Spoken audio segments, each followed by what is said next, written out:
Lunchtime Banter Show. My name is Tariq. I'm Liam. I'm Riz. And yeah, boys, the football is back. This is part one of the football show. Yes, let's get it back on. How happy are we? We are excited. Anybody think we didn't have a World Cup to keep us satisfied in the summer? It wasn't the same. World Cup's just not the same. It is just not the same. Premier League is where it's at. Especially if you happen to be a Liverpool fan.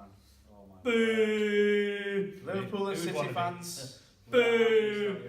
But before we start proper, I've got to say, it just feels like a really long week with having had the football. Yes. Friday night, Saturday night, Sunday, and then catching up on Fantasy League, which we'll be doing in part 3. It's felt like an extended week. Yeah, I mean, we might cover it at a later date, but not a fan of the Friday night football. Yeah, at not all. Feeling it. Not feeling it. Especially if there's going to be weekends where there's Friday night, Saturday, Sunday, and a Monday night. And especially if it's the Champions League. Too much dose of football is not a bad thing, and it's actually a cure. But before we get started as well, Tariq, is welcome back, Liam. Thank you. We missed you last week. Good to be back. Good to be back. Hello. The audience was surprised to see your predictions in the last series. Oh, yeah, my ghostly apparition. Yes. So welcome back in the flesh now, so we can get cracking, Tariq. Yes, so what's the order of play today? Order of play then today, we're going to look briefly at a couple of the matches that we've watched, highlights that stood out. We'll talk about the promoted teams, how they got on, and crucially we're going to have a conversation about who we think is going to be relegated this year, who's already looking like the relegation candidates. Liverpool!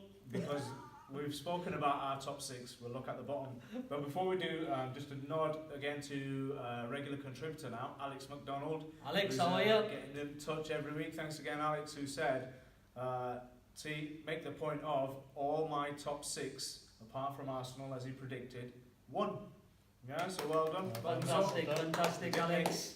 Made a good call there, yeah. And, but yeah, well, let's go from there. Then who wants to start with what? Who watched what? Liam, I think it's only fair because you missed last week, so get right in.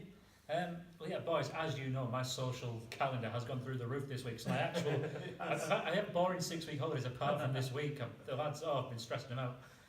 But yes, I've only managed to watch a couple of games this week. But the main one was went to Simple Minds Friday night, came back, they were good, they were stonking, and forget about me. From my favourite film, Breakfast Club. Is it? Love it, yeah. Never seen it. You've never seen it? No, just a wind you up. Right. But yeah, so got carry back. on. Carry on. Stop distracted. Recorded the United game. So got back, had a great time in the gig. That was a waste of tape. No, it wasn't. Whatever. The result was all that mattered. I was so happy to see Luke Shaw doing the business. Definitely. And getting a goal. Hopefully that gives him the confidence now, so we can kick on. Because I think we'd said before about United's transfer targets. Do they need a new left back? Are they going to stick with Young as a 32-year-old? Or are they going to? Is Jose going to give Shaw a chance? Yeah. And in the words of John Lennon, all I'm saying is give Shaw a chance. And he played him back in good favour. Pogba seemed to do well. Yeah. Seemed pretty happy as well. Good first game back from the rumours afterwards are saying he's not. They're talking via agents. It's is this? Yeah, no. So you know what does Trump say? Fake news. This is fake news. So fake news. Yeah. Yes, that's probably really great guy. Really great guy. Love the Queen, love her. But yeah, I thought you did well, yeah. So how did you find the overall match though? I mean, obviously you mentioned a couple of individuals there. How was the performance from both sides? What did you like about the game? I thought overall it was a bit of a slight step up from what United were doing towards the end of last season, although couldn't really get any further down, let's be honest. If you believe Jose after the match, apparently Scudamore would have been wetting himself at that match.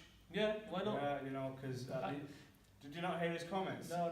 Listen, Scudamore must be really happy after this match for advertising the Premier League. What a great match!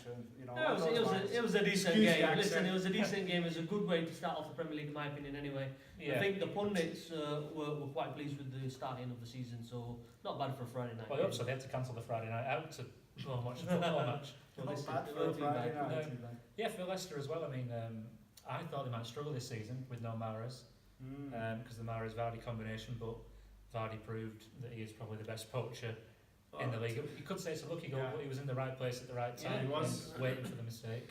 And Maddison, they took Maddison off. They should have left Maddison on. Yeah, because that's what Vardy needs. Is He had a good service from debut. he Madison had a fantastic game. Yeah, Like I fantastic. mentioned to you before Yeah. in previous weeks, You did, you I tipped rate him. Madison. I think he's going to be a fantastic player at Leicester, and they've got their money's worth, to be honest with you. for what they've Definitely. spent. 22. 27 million in the end plus 27 add-ons. million.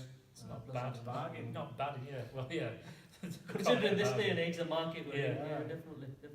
So, Overall, positive result, fair result. What do you Yeah. make? What for the Overall- United defence? So I've got to bring up the defence. In what Yeah. sense? And once, okay, I've been looking for the benefit of the Fantasy League and looking at what they call the underlying stats of expected goals Yeah. conceded and scored and stuff like that. And basically, the stats say that, and you know, I don't just take stats just for the benefit of it. Yeah, it's because they have the table of all the teams and the stats for last season. With the teams, based on what the stats were saying, this is how many goals this defence should have conceded. If it wasn't That's how for- many they did concede in actual, you know, in Yeah, reality. The only exceptions were Brighton and United, Yeah. who did not concede as many as the formula suggested they would. Yeah. So my point being is, this season, I don't think De Gea is going to have anywhere near as good a season, and the United defence is going to be much weaker. Yeah. Yeah. Okay. Kind of agree with you in parts. You know, I'm not just saying it from being a United fan, you know, stuff like that. But I think David De Gea, I think he comes to his own, irrespective of who's in front of him. He comes into his own. He didn't for that right? goal. Is my point. That goal, he didn't. There was no. The marking was a was bit- rubbish. it was a When bit that bizarre. ball came in, that marking was rubbish. But Absolutely then rubbish. for the that to come in. goalkeeper should be commanding the area. Well, Should it's- just close like that. It's didn't 90th minute. It's coming. They should have conceded. They fell asleep. Yeah, They fell asleep. you're looking at points from thinking they did lost concentration. But I totally agree with your assessment in terms of with the defence side. Even last year, had it not been for De Gea, that defence would have proved to be probably Yes. weaker than your Liverpool defence. And that takes something for me to say, to be honest with you. Yeah. But in we said reality, it's he true. overperformed. He was head and Hence, shoulders above, wasn't he? Hence why Jose was in the market looking for a defender, but he wasn't going to get held to ransom. Although like we talk about, we mess about and joke saying that, you know, we've got money, we're going to spend it this, that, the other. But sometimes you've got to be sensible and think, am I going to buy a 29-year-old away, or I'm going to buy a boat, boat in? Am I going to get this player? After he's bought two already. But this is the thing. So, But this is why he needs to give. I think if Bailly and Lindelof played together, I think that was only the second or third time Yeah. in over like 120 minutes of football that they played together. Yes. I think, yeah. So if he uses that combination, I can see both of them being really, really good. Yeah. But- Fair enough. Whether he gives them a chance or not. So I think if they get a settle back for, Yeah. yeah. hopefully, like Smalling, Jones, are they ever going to do as well? See, as this they is thought they your false Well, faith in Jones for the Fantasy League. 15. United got 19 clean Well, sheets. this is Jones played This is 15 what of I'm them. talking about. Now he's not going to play. My life. Well, anyways, we Yeah, can let's move go on. on and Yeah. on with that. Yeah. So But settle back for, I think. settle back for, I agree with you. So 2-1, United won, it was a decent result. Yeah. Yeah.